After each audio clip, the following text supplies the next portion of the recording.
The story begins inside an old, abandoned factory where a group of workers, tired of their daily struggles, start a peaceful movement. They want to speak with their teacher, a man they trust deeply. But outside the factory, a powerful security force blocks their way. These guards are stronger than weapons and feared by everyone. At first, the workers stay silent, but when one of them throws a stone, chaos begins. A battle breaks out between the workers and the security force. In the middle of all this, the teacher speaks through a microphone. He calls two workers to come and talk to him, but he sets one strict condition. None of the movement's policy leaders are allowed. After that, he tells all other workers to return home. They trust him, they listen, and slowly everyone leaves. The teacher then goes back to his own home, where his wife and his young son Sanka are waiting. Sanka doesn't understand why his father is involved in these fights. The teacher explains that standing against injustice is everyone's responsibility. That night, it begins to rain. Sanka's mother asks him to close the window. Although Sanka is terrified of thunder and electricity, he forces himself to obey her. 3 days pass. The workers who were supposed to meet the teacher still haven't returned. The teacher decides to investigate. Once again, he and his colleagues face the armed security team, and another clash erupts. But this time, a shocking betrayal occurs. One of the teacher's own colleagues stabs him in the back. Sanka rushes forward helplessly, watching his father collapse. Heavy rain pours from the sky. Filled with fear, anger, and grief, Sanka picks up a metal chain to fight. But suddenly, something awakens inside him. A strange technological force bursts out of him, like a gravitational shockwave, spreading in all directions. Everyone around him falls, and even Sanka is thrown aside by his own power. 1 year passes. Sanka and his mother struggle to survive. They move to another city and find work. But one day, Sanka's mother leaves home for her job and never returns. Days go by. Rain falls again.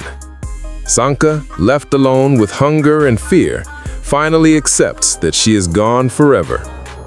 He walks out of his home and begins living on the streets. One morning, a group of boys surrounds him. They beat him severely, cut his ear, and prepare to kill him. At the last moment, a car stops nearby. A man named Awang opens the door and rescues Sanka. Inside the car, Awang asks why Sanka fears the rain so much. Sanka explains that lightning feels like electricity following him everywhere. Awang decides to take him to the Southern Railway station so they can run away and start a better life. But when the train begins to move, Sanka falls behind. Awang reaches out, giving him one final lesson. Use what you've learned to protect yourself, and trust no one. The train carries Awang away. Sanka remembers these words deeply. The next morning, he finds a small apartment job to survive. While standing in line, a young boy pushes him aside. But this time, Sanka doesn't stay silent. He steps forward, hits the ball back, and reclaims his spot. The boy, angry, calls his whole group. They chase Sanka through the streets. A man in a car tries to help and pulls Sanka inside. But remembering Awang's warning, Sanka jumps out and escapes on his own. Years pass. Sanka grows into a young man. He now works with electronic and security technology at a newspaper company. The city is filled with crime and tension, but Sanka prefers a quiet, unnoticed life. Meanwhile, in the city, a powerful criminal leader is rising. His name is Pengju. His past is tragic. His father was killed and his home was burned. His face was permanently damaged. His uncle raised him in a cruel children's home where he and other kids were treated horribly. Pengju used his intelligence to form alliances. He and his friends rose up, killed the abusive leaders of that home, and later built a huge criminal organization. Soon, Pengju became one of the most feared names in the country. One night at a political dinner, Pengju meets a rising politician, Durga Uttama. He recognizes him and hints that he knows his true identity. On the way home, Durga senses someone following him. He tries to investigate, but is captured by a mysterious man using fire magic. Durga awakens, tied to a chair inside an unknown building. His wife and child are also tied.